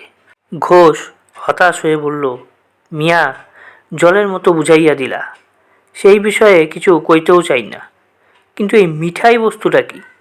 মিঠাইয়ের জন্য পুলিশ ধরপাকড় করে, এইটা কেমন কথা? আর কলকাতার লোক মুঙ্গেরের মিঠাই কোন দুঃখে পয়সা দিয়ে কিনব? এই মিঠাই কথাটায় রহস্য আছে, একটু ঝাইরা কাশত। ইতিমধ্যে সুশান্ত ফিরে এসেছে। পকেট থেকে দুটো পাসপোর্ট সাইজের ফটো বার করে ইদ্রিসের হাতে দিল। ইদ্রিস নেড়েচেড়ে দেখে নিয়ে ফেরত দিয়ে বললে, সাব দুনো को नौटंकी काफ़ी आता, দুটোই हट्टा कट्टा জোয়ান, তবে मोजतारी काफ़ी रखता, कभी उड़ा देता, हुलिया बदल लेता हमेशा, थोड़ा খেয়াল রাখবেন, ছবি ওদেরই আছে। সুশান্ত বলল, ভেবো না, খেয়াল রাখবো, কাজ হয়ে গেলে খবর পাবে, ব্যাংকশাল কোর্টে দেখা করে নেব, চলো ঘোষ, অনেক কাজ। ইদ্রিসকে বিদায় করে সুশান্তরা দপ্তরে ফিরে এলো। দুটো ছবি এবারে ঘোষকে দেখতে দিয়ে বলল, ঘোষ, এই দুটোরই পেল্লাই গোপ আছে, বলা যায় না ছেটে ফেলতে পারে, এদের নাক, চোখ, কপাল, চিবুক আর কান দুটো ভালো করে খুঁটিয়ে দেখে নাও, ভিড়ের মাঝে যাতে ফাঁকি না পড়ি খেয়াল রেখো, কজন সিপাহী নিতে হবে, লম্বা চওড়া লোক চলবে না, তাহলে সাদা পোশাকেও পুলিশ বলে ধরে নেবে, কিউল থেকে খুব বেশি লোক আসে না, এই গাড়িতে পাঞ্জাবের লোকই থাকে বেশি। ঘোষের বেজার মুখ দেখে সুশান্ত হেসে বলল, ঘোষ সম্রাট শাহজাহানের এক ছেলে মুঙ্গেরে বেশ কিছুদিন ছিলেন, অস্ত্র তৈরির কারখানাও চালু করেছিলেন তিনি, এখনও মুঙ্গেরে ওসব কারখানা রমরমিয়ে চলছে। মিঠাই হলো স্মল আর্ম বা ছোট অস্ত্রের সাংকেতিক নাম। বদ্রি আর মুক্তার মেড ইন মুঙ্গের আগ্নেয়াস্ত্র কলকাতায় চালান দিতে আসে, এবার বুঝলে। 5 কাজটা সহজ ছিল না। স্টেশন চত্বরে পুলিশি কাজের জন্য রেলওয়ে পুলিশ রয়েছে, ওখানে ক্যালকাটা পুলিশের লোক ছড়ি ঘোরাবে, এই জিনিস তাদের বরদাস্ত করার কথা নয়। ঘোষ অনেক ঘাটের জল খাওয়ালো। হাওড়া জিআরপি এর এক দারোগা বাঙ্গাল পুলিশ থেকে বদলি নিয়ে সম্প্রতি এসেছে এখানে, সে আবার লতায় পাতায় সম্পর্কে ঘোষের পিসের ভাই, এমনটা বার করা গেছে। ঘোষ জানালো, চুপচাপ কাজটা হয়ে গেলে ভালোই, সে জানলেও চোখ বুজে থাকবে কথা দিয়েছে। সুশান্ত হাতের সামনে যারা ছিল তার থেকে জনাচারেক সেপাই বেছে নিল, তারা সবাই মাঝারি মাপের, মাঝারি চেহারার, সাদা পোশাকে দেখলে চট করে পুলিশ বলে মনে হবে না। স্টেশনে ঢোকার আগেই ইদ্রিসের লোক করমচাঁদ আগরওয়ালা সাক্ষাৎ করে নিল। লোকটি আদতে বড়বাজারের কটন স্ট্রিটের কারবারি। পরপর 3টে কনসাইনমেন্টে মুঙ্গের পার্টি তাকে নিরেশ মাল দিয়ে পুরো পয়সা খিঁচে নিয়েছে। কথা ছিল জার্মান লুগার পিস্তল আর ব্রিটিশ ওয়েবলি স্কট রিভলভারের সমতুল্য স্মল আর্ম বা ছোট আগ্নেয়াস্ত্র দেবার। বাস্তবে পাইপগানের চেয়ে সামান্য ভালো কোয়ালিটির মাল দিতে পেরেছে। প্রতিবাদ করে উল্টে চোখ রাঙানি, পয়সা ফেরত পাওয়ার দুরস্ত। এবারে ওদের ধরিয়ে দিয়ে সবক শেখাবে। ট্রেন স্টেশনে ঢুকলেই 2 ওস্তাদ যে কামরা থেকে নামছে সেটা দূর থেকে সুশান্তদের দেখিয়ে নিজে আড়াল খুঁজবে। এই ধরনের ছলচাতুরি করে ধরিয়ে দেবার অন্য নাম বৈঠকবাজি। 3:45 বিকেলে ট্রেন ঢোকার কথা, 1 ঘন্টা লেট। ট্রেন ঢুকলো 4:45। কামরাটা ছিল একেবারে প্রথম দিকে। বদ্রি আর মুক্তার ধীরে সুস্থে প্ল্যাটফর্মে পা রাখল। দুজনেরই পরিষ্কার কামানো গুম্ফসূত্রহীন মুখ, চুল ছোট করে ছাটা, পরনে সাদা পাজামা কুর্তা, কাঁধে ঝোলা, লিডার ছাড়া অন্য কিছু মনেই হবে না। প্রথমে হালকা চালে হেঁটে এদিক ওদিক দেখছিল, করমচাঁদকেই খুঁজছিল। সুশান্তদের সঙ্গী সাথীরা ঘিরে ফেলার আগেই ওদের চোখ গেল সুশান্ত আর ঘোষের দিকে, আর ওটাই কাল হলো। যতই সাদা পোশাকে পাবলিক সেজে থাকুক, যেমন সুশান্ত তেমনি ঘোষ, দেখলেই মনে হবে এরা পুলিশ। শরীরের গঠন, চলাফেরায় পুলিশি ছাপ এমন ফুটে আছে যে কোনো অচেনা অজানা লোকও বলে দেবে এরা কারা। বদ্রি আর মুক্তার প্রথমে দ্রুত পা চালিয়ে দেখল এই 2 ব্যক্তিও পিছন ছাড়েনি। অতএব দৌড় দৌড় দৌড়। ভিড় ঠেলে, একে ধাক্কা মেরে ওকে পাশ কাটিয়ে স্টেশন চত্বর কোনো মতে পার হলো। একবার ব্রিজের গোড়ায় পৌঁছে ট্যাক্সি, বাস যা পায় তাতে চেপে বড়বাজারে যেতে পারলে আর ওদের ধরে কে? মানুষের জঙ্গলে আত্মগোপন সবচেয়ে সহজ কাজ। ডিডির বৈদ্যনাথ, বিন্ধেশ্বরী, বিজয়, রাখো নামের অসুরগুলোকে সুশান্ত ইচ্ছে করেই নিয়ে আসেনি, কারণ ওদের দেখলে যে কোনো অবোধ বালকও বলে দেবে ওরা পুলিশ। অর্জুন শাসমল আর শচীন সাহা তেমন মজবুত নয়, সেটা বোঝা গেল যখন বদ্রি আর মোক্তার অনায়াসে দুই কোটকা মেরে এদের দুজনকে দুপাশে ছিটকে দিল। সুশান্ত আর ঘোষ পিছন থেকে তাড়া করে যখন প্রায় 20 ফুট দূরত্বে, এমন সময় আরেক অঘটন।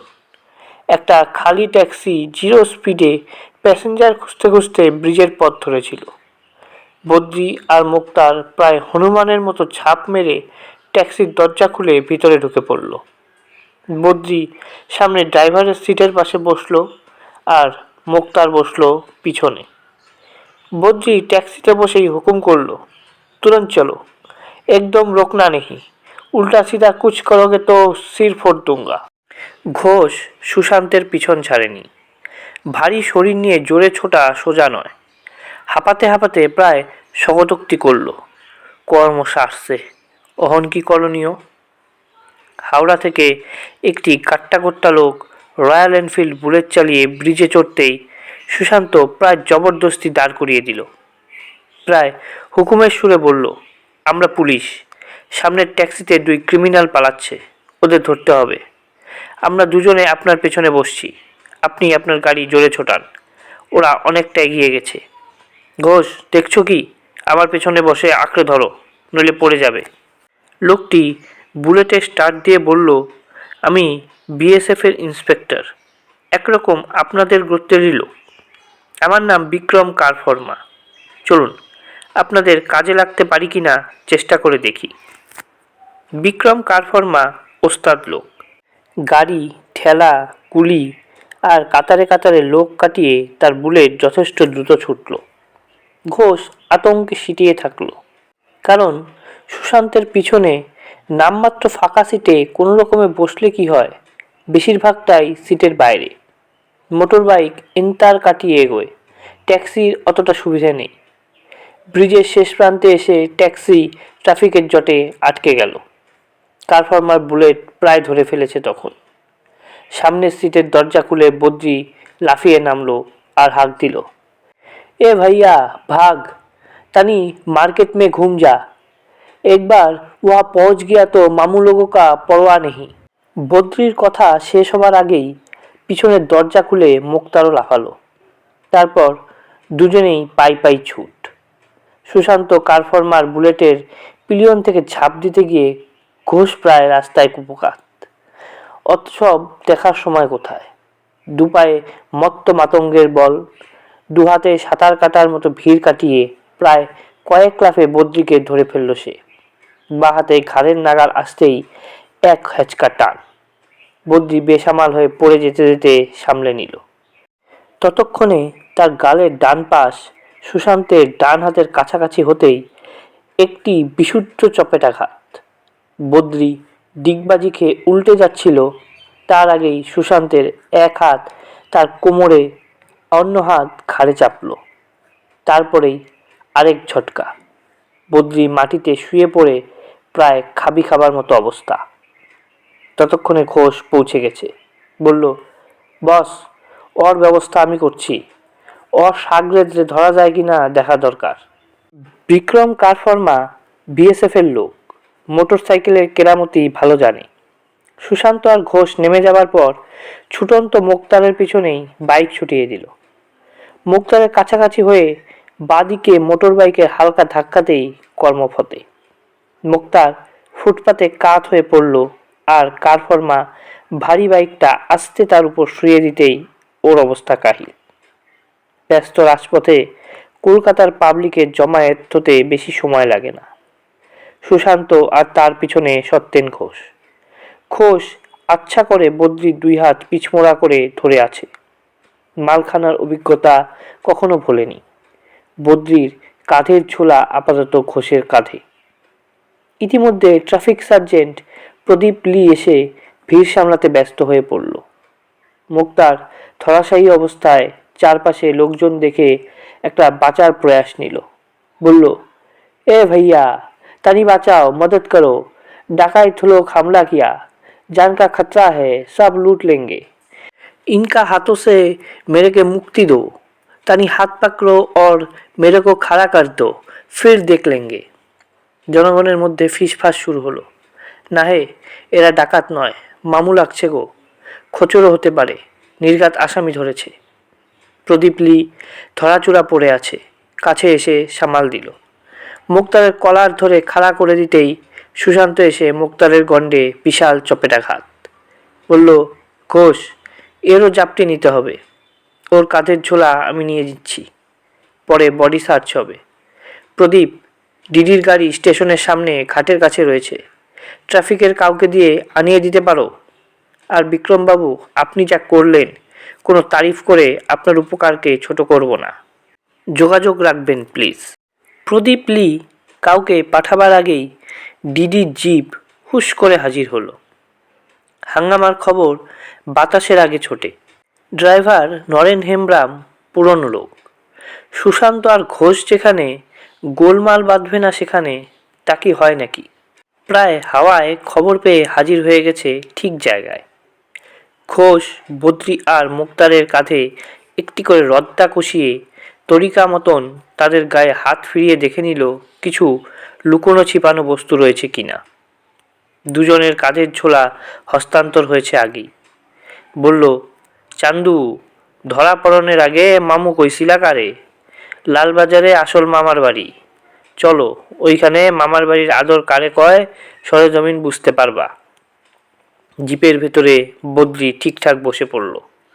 মুক্তার বসতে গিয়ে সামান্য সময় নিল, তেমন সহজভাবে বসলও না।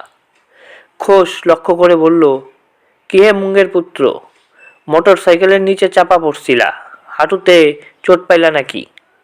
সুশান্ত জিপের বাইরে তখনও দাঁড়িয়ে, কি দেখল সেই জানে। প্রায় লাফিয়ে গাড়িতে উঠে আবার মুক্তারের গণ্ডে সশব্দ চপেটাঘাত। তারপর এক হেঁচকায় তাকে দাঁড় করিয়ে দিয়ে অন্য হাতে মুক্তারের কোমরের কাছে কিছু মুঠো করে ধরল। মুখে বলল, ঘোষ, করেছ কি? এর ভালো করে তল্লাশি নাও। কোমরের কাছে কুর্তার নিচে কিছু লুকোনোর আছে। আমার হাতে যা ঠেকছে তা কোনো শক্ত মেটাল, ভয়ানক কোনো বস্তু হওয়া বিচিত্র নয়। ওটার জন্যই শয়তানটা সহজভাবে বসতে পারছিল না। ঘোষ জিভে কামড় দিয়ে ভুলটা মেনে নিল এবং অভ্যস্ত হাতে মুক্তারের তল্লাশি নিয়ে মুহূর্তের মধ্যে তার কুর্তার নিচ থেকে যা বার করে আনলো তা দেখে সুশান্ত নিজের চোখকে বিশ্বাস করতে পারছিল না। একটি ছঘরা সুদৃশ্য রিভলভার, তার কালো রঙের উজ্জ্বল দীপ্তি। ঘোষ আগ্নেয়াস্ত্রটি বার করে সুশান্তের প্রসারিত হাতে দিয়ে বলল, বস, এই জিনিস মুঙ্গের কারখানায় তৈরি মানতে পারছি না। সুশান্ত বলল, ঘোষ, মানতে হবেও না। এটি একটি বিলিতি কোল্ট রিভলভার, 38 বোর, লোডেড কিনা দেখতে হবে। 6 সুশান্ত একবার ভালো করে দেখে নিল। যথেষ্ট পুরনো, কিন্তু এখনও অস্ত্রটির আভিজাত্য অস্বীকার করার উপায় নেই। সুশান্ত সেফটি ক্যাচ তুলে ম্যাগাজিন চেম্বার খুলে দেখল 3টি বুলেট লোড করা আছে, বাকি 3টি ঘর খালি। সুশান্ত মুক্তারের গালে আরও একটি চপেটাঘাত করে শুধালো, এই শয়তান, এই জিনিস পেলি কোথায়? কাকে ঘায়েল করার প্ল্যান করেছিস? মুক্তার হাউমাউ করে বলল, হুজুর, मेरे को कुछ मालूम नहीं, बद्री ने दिया और कहा ये काफ़ी कीमती मिठाई, बिकने से अच्छा कमाई हो जाएगा। ঘোষ বলল, বস, সরকারি সম্পত্তি লাগছে, পুলিশ মিলিটারি লোকের কাছে এরকম অস্ত্র থাকার কথা, পাবলিকের কাছে বা চোর চোট্টার হাতে আসার কথা তো নয়। সুশান্ত বলল, ঘোষ, আরও কিছু শোনো, এটি একটি অত্যন্ত উৎকৃষ্ট আগ্নেয়াস্ত্র এবং কলকাতা পুলিশের সম্পত্তি। এর বাটে দেখো সাদা কালিতে কি নম্বর লেখা আছে, L7, মানেটা নিশ্চয়ই বলে দিতে হবে না। ঘোষ উত্তেজিত হয়ে বলল, এল মানে হইল হেস্টিংস থানার কোর্ট সেকশন L, আর 7 হইল বাট নম্বর, অর্থাৎ কিনা হেস্টিংস থানার আলমারি সম্পত্তি এই রিভলভার। আরও বিশদ কইরা কইলে এটা হইল ওই থানার আগ্নেয়াস্ত্রের ক্রমিক নাম্বার অনুযায়ী 7 নম্বর অস্ত্র। বস, এই মুহূর্তে হেস্টিংস থানায় ফোন করা দরকার। অবশ্যই অস্ত্রটি কোনো কারণে থানা হইতে উধাও হইয়া গেছে। সুশান্ত বলল, ঘোষ, মাথা ঠান্ডা রাখো। দুরাত্মাদের কাছ থেকে 2টি ঝোলা উদ্ধার হয়েছে। ভেতরে কি দেখেছ? একবার পরখ করে নাও। ওদের ঝুলি থেকে আরও এমন কটা বেড়াল বার হয় কিনা তার নিশ্চয়তা নির্ণয় করে নাও। ঘোষ তৎক্ষণাৎ ঝোলা 2টি এক এক করে তন্ন তন্ন করে দেখে নিল।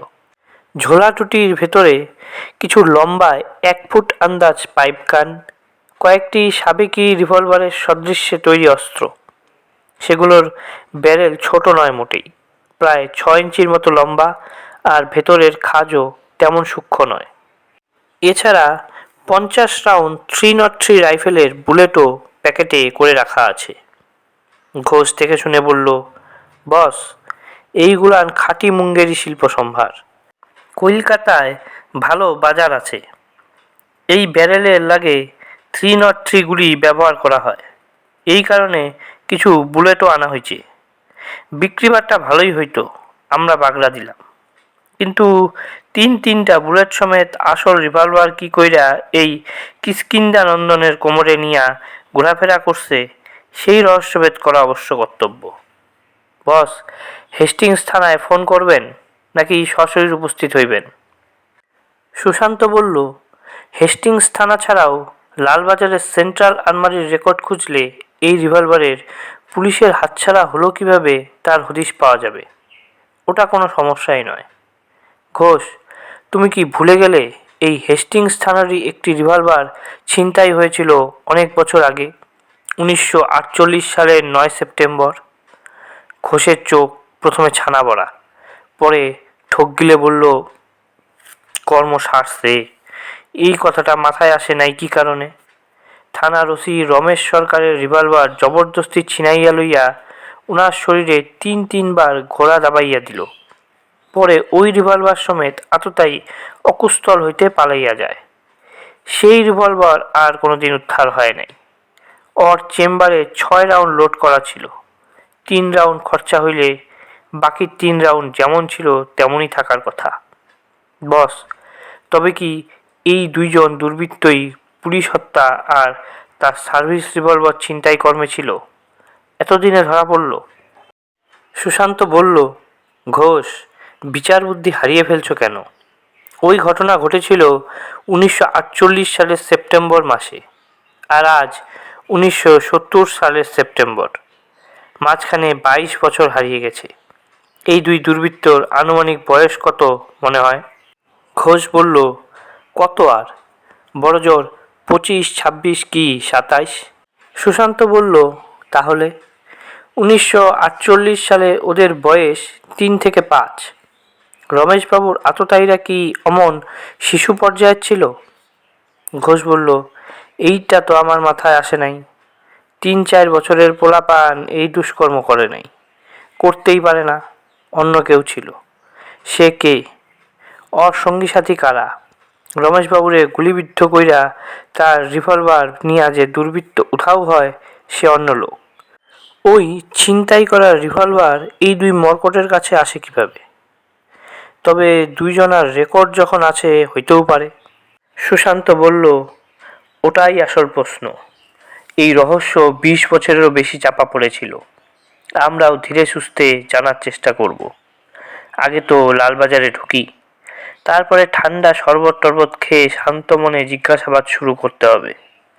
কোনো রকম শারীরিক শাস্তি নয়, সম্পূর্ণ বিশুদ্ধ গান্ধীবাদী প্রক্রিয়ায় ওদের জবানবন্দি নিতে হবে। পুরনো পাপী যখন, ব্যাপারটা সহজেই বুঝে যাবে। ঘোষ বলল, অবশ্য অবশ্য, কিঞ্চিৎ ডন বৈঠক এবং হঠযোগে অবশ্যম্ভাবী ফলপ্রাপ্তি। 200 ডন, 300 বৈঠক এবং তৎপর কড়িকাঠ হইতে উৎকৃষ্ট ম্যানিরা রজ্জু দিয়া ঊর্ধ্বপদ হেতমুণ্ড দণ্ড 2 হঠযোগ অভ্যাসেই কাজ হইয়া যাইব আশা করি। তখন ঝুলন্ত অবস্থায় এই 2 জন বারংবার মিনতি করব, সত্য কহিব, সত্য ভিন্ন মিথ্যা কহিব না। এইবারে অব্যাহতি দেন। ডিসিডিডির ঘরে সেন্ট্রাল আলমারির রামবচন সিং আগেই পৌঁছে গিয়েছিল। সুশান্ত আর ঘোষ, বদ্রি আর মুক্তার আর ওদের তল্পিতল্পা নিয়ে দেবীবাবুর কেবিনে ঢুকলো। দেবীবাবু বললেন, মাস্টার, তোমরা আসছো জেনে রামবচনকে এখানে দাঁড় করিয়ে রেখেছি। মুঙ্গের মেট খেলনাগুলো দেখাতে হবে না, এদের কাছে যে কোল্ড রিভলভারটা ছিল সেটা দেখাও, আর বুলেটগুলো একবার দেখিয়ে দাও। যে ফায়ার কার্টিজ সুশান্ত কুড়িয়ে পেয়েছিল সেটি একটি ছোট্ট প্লাস্টিক প্যাকেটে রাখা ছিল।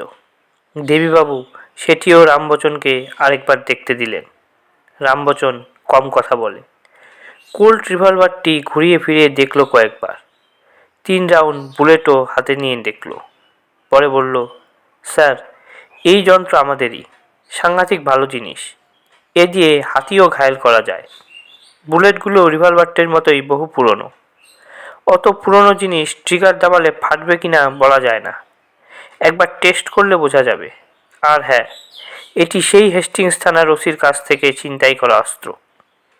রামবচন একটু চুপ করে আবার বলল, স্যার, 1 রাউন্ড ফায়ার কার্টিজ যা এই প্যাকেটে ছিল সেটি .38 রিভলভার থেকে বার হবার কথা।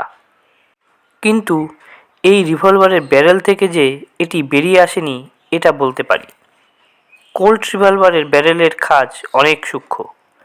এই বুলেটের খোলে তার ছাপ কোথায়? আমার ধারণা মোটামুটি কোল্ড রিভলভারের ছাঁচে তৈরি মুঙ্গেরি রিভলভার থেকে এটি ফায়ার করা হয়েছিল। ওইসব দেশি অস্ত্রে কাজ হবে, কিন্তু একটু দূরের টার্গেটে নিশানা রাখা যাবে না। রামবচন চলে যেতে দেবীবাবু বললেন, শুনলে তো, এবারে তোমাদের দুজনের হাতের কাজ আর কেরামতি। এই আগ্নেয়াস্ত্র কেমন করে এত বছর বাদে এই 2 মর্কটের কাছে এলো সেই তথ্য জানতে হবে। ওদের পেট থেকে গুহ্য কথা বার করো, তবে রাক্ষস প্রক্রিয়ায় নয়। আরও অনেক কায়দা আছে, সেগুলো সদ্ব্যবহার করো। সত্যেন ঘোষের অনেক বদনাম। সেদিন ব্যাংকশাল কোর্টে চিফ প্রেসিডেন্সি ম্যাজিস্ট্রেটের কাছে এক আসামি হাত পায়ে চোট দেখিয়ে ঘোষের নাম করেছে। একটু সামলে সামলে চলবে তো।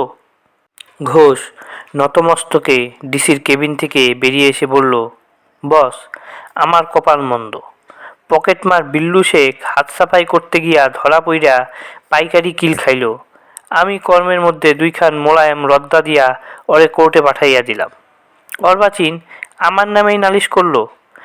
পাবলিকের মাইন মুইটা থাইক্কা যে ওরে রক্ষা করলাম এইটা মনে রাখলো না। বেইমান আর কারে কমু। সুশান্ত বলল, অযথা মন খারাপ করছো কেন? ডিসি ভিন্ন প্রক্রিয়ার কথা বললেন। হঠযোগ কিরস করল, আমাদের অন্য কাজও আছে। এই দুটোর কাছ থেকে প্রচুর কান্ট্রিমেড আর্মস পেয়েছি, সেজন্য আর্মস অ্যাক্টে দুটোকেই অ্যারেস্ট দেখাতে হবে। বাকি রইল 1948 সনের সেই কেসের খোয়া যাওয়া রিভলভার আর 3 রাউন্ড গুলি। কোর্টে দরখাস্ত করে পুরনো কেস রিওপেন করা চলে, কিন্তু তার আগে ওই কেসে দুজন ইনভেস্টিগেটিং অফিসারের দেখা পেলে ভালো হতো।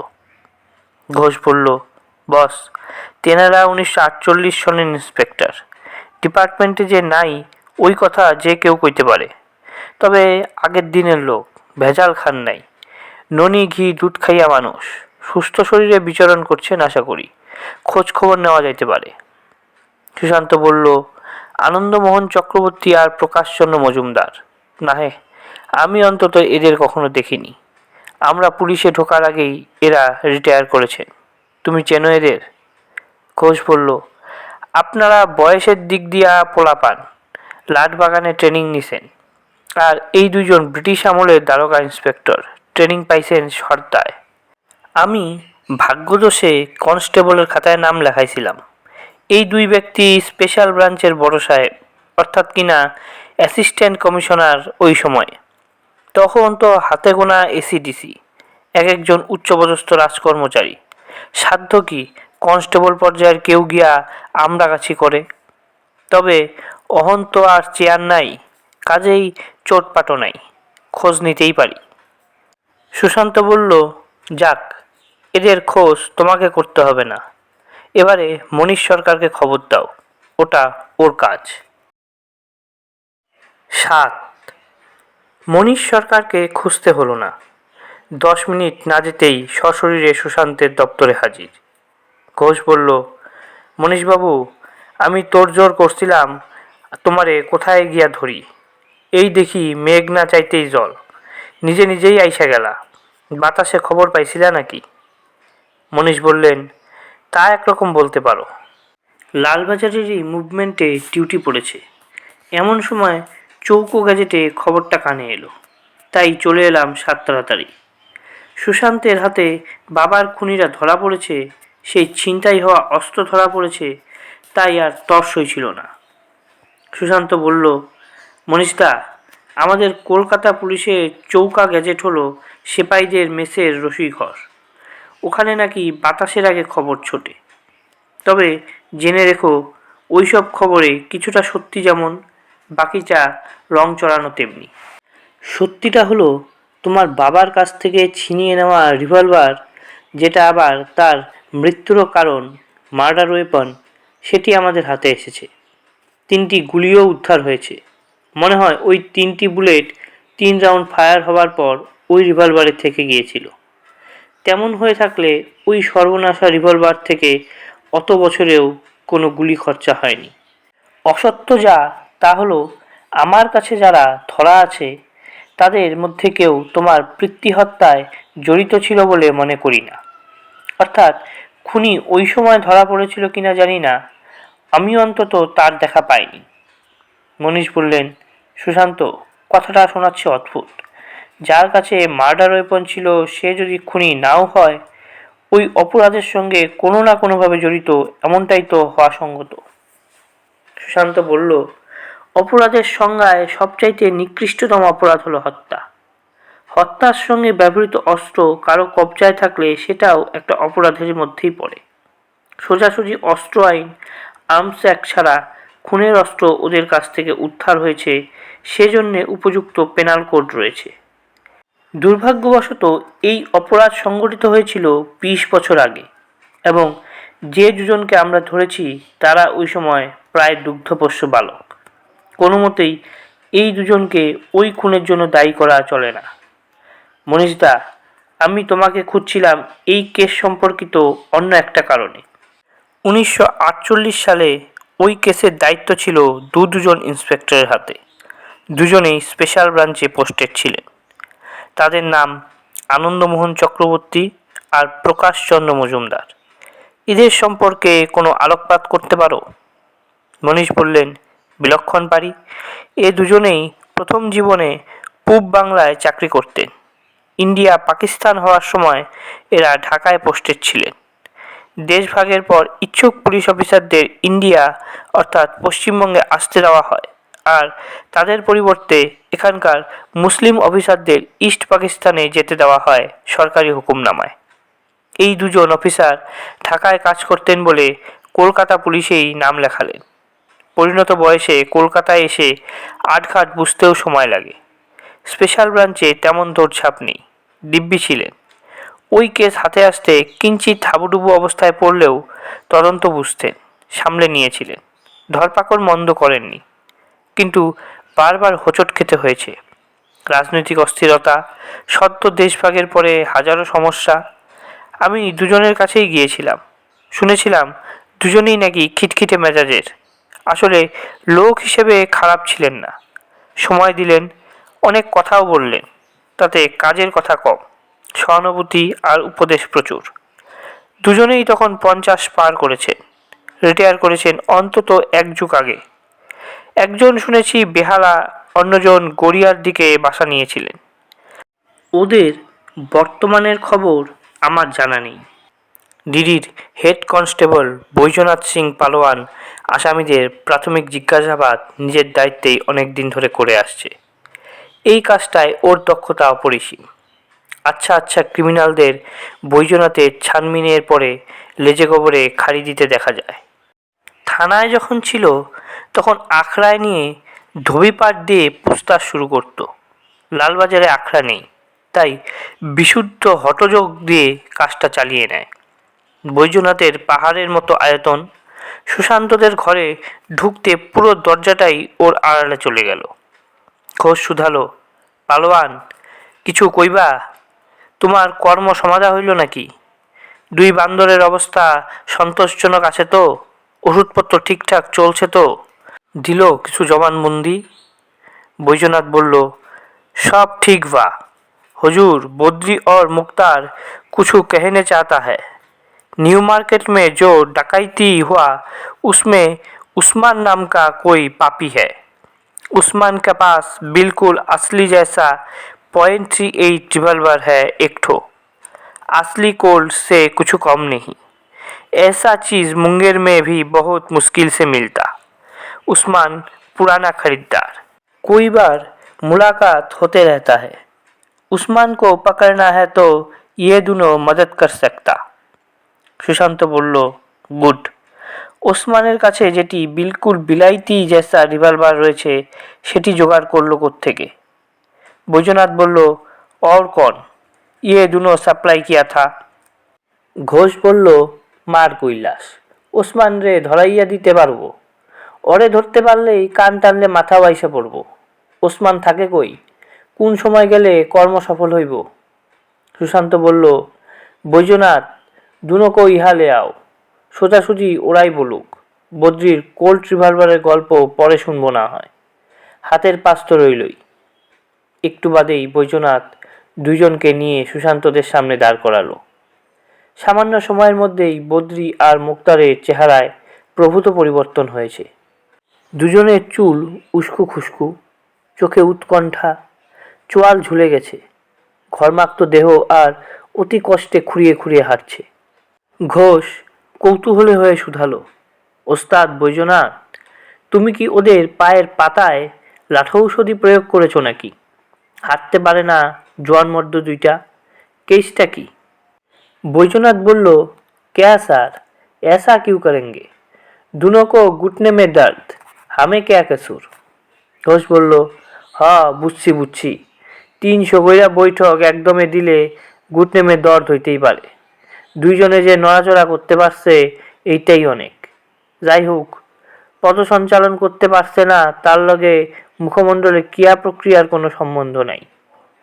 তোরা ওসমান নামক জনৈক দুর্বৃত্ত সম্পর্কে কিছু কইতে চাস তো কইয়া ফেল। ধানাই ফানাই কইরা সময় নষ্ট করার কোনোই মানে হয় না। সুশান্ত বলল, মনীষদা, আনন্দমোহন আর প্রকাশচন্দ্রের খোঁজ পেলে আমাকে জানাবে। ওদের সঙ্গে একটু আলোচনা করে নিতে পারলে ভালোই হতো। দেবীবাবু ওদের চিনতেন, কিন্তু এখন এরা কী অবস্থায় আছেন অথবা আদপে আছেন কি না বলতে পারলেন না। তবে আমার হাতে যা মাল মশলা এসে গেছে, কোর্টের অর্ডার নিয়ে ওই পুরনো কেস আবার চালু করা শক্ত কাজ নয়। তুমি এবারে ডিউটিতে ফিরে যাও। দরকারে আমি তোমার খোঁজ করব। এখন বদ্রি আর মুক্তারের বক্তব্য শোনা যাক। বদ্রি আর মুক্তারের মধ্যে কথা যা বলার বদ্রি বলে। মুক্তার মুখ খোলে না পারতপক্ষে। বদ্রি জানালো, 7 নম্বর কুমেদান বাগান লেনে ওসমানের ঠেক। বেশ কয়েকবার ওখানে মিঠাই সাপ্লাই করেছে আগে। ঠেকটা ভালোই জানা আছে। তবে ওসমান নিশাচর লোক। রাতে চষে বেড়ায় আর দিনের বেলা ফোঁস ফোঁস করে ঘুমোয়। বেশি রাত হলে পাখি ফুরুত হবে। সুশান্ত বলল, ঘোষ, 7 নম্বর কুমেদান বাগান লেন মনে আছে তো? বিশাল বস্তি তালতলার। ওখানে হাতি লুকিয়ে থাকলে খুঁজে বার করা মুশকিল, পালাবার হাজারো রাস্তা। অন্তত 50 জন পুলিশ বস্তি সিল করলে লোক ধরা সহজ, নয়তো হাত ফসকে ফুরুত হবার চান্স রয়েছে। তবু চান্স ছাড়া চলবে কি? বলেই চেয়ার ছেড়ে উঠে দাঁড়ালো। মুখে বলল, কই চলো, বৈদ্যনাথ এই দুটোর ভার নিক। এরা অন্তত হাতছাড়া যেন না হয়। আরও গোটা 2 জল্লাদ বেছে নাও। অতর্কিতে হানা দিতে হবে।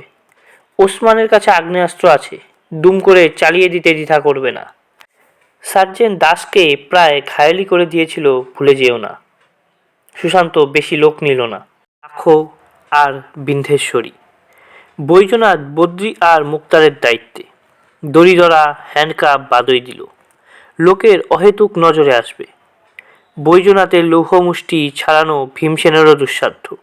2 হাতে 2 আসামির মুঠো আঙ্গুলে আঙ্গুল জড়িয়ে বেঁধে রেখেছে। লালবাজারের গাড়িতে সবাই উঠবে। ঘোষ চেতাবনি শোনালো, ওস্তাদ বৈদ্যনাথ, বেশি ওস্তাদি করবা না। এই দুই ল্যাংড়া এখন হাঁটতে পারে না দেখছো, কোনো কারণে হাত ঢিলা করবা তো হরিণের মতো ছুট দিব। সাধু সাবধান।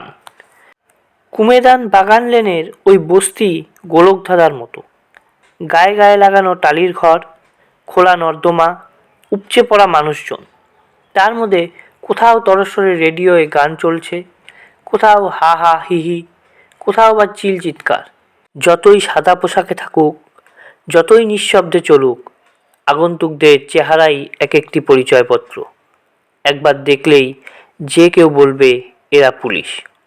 মোটামুটি নির্ভুলভাবেই ওসমানের ডেরা পর্যন্ত পৌঁছে দিয়েছিল বদ্রি আর মুক্তার। ওসমানের ঘরের দরজা ভেতর থেকে খিল দেওয়া। বস্তির লোকে দরজায় টোকা দেয় না, শব্দ করে ধাক্কা দেয়। সুশান্ত তাই করল। ভেতর থেকে কেউ ঘুম জড়ানো গলায় ধমকে উঠল, কন হ্যাঁ রে? বিন্ধেশ্বরী মিহি গলায় বলল, আরে ইয়ার তানি দরওয়াজা খুলকে তো দেখো কন আয়া। হঠাৎ ছনাৎ করে আওয়াজ হলো, তারপর ধূপধাপ শব্দ। সুশান্ত বলল, পিছনের দরজা খুলে পালাচ্ছে, পাকড়ো পাকড়ো, বলেই ঘরের পিছন দিকে ছুট লাগালো। এতক্ষণ আপনারা শুনছিলেন একটি সম্পূর্ণ পুলিশ কাহিনী, একটি বিলম্বিত তদন্ত, প্রথম পর্ব। গল্পের লেখক সুভাষ ধর, গল্প পাঠে আমি সাগর। গল্পটি ভালো লেগে থাকলে লাইক এবং কমেন্ট করুন।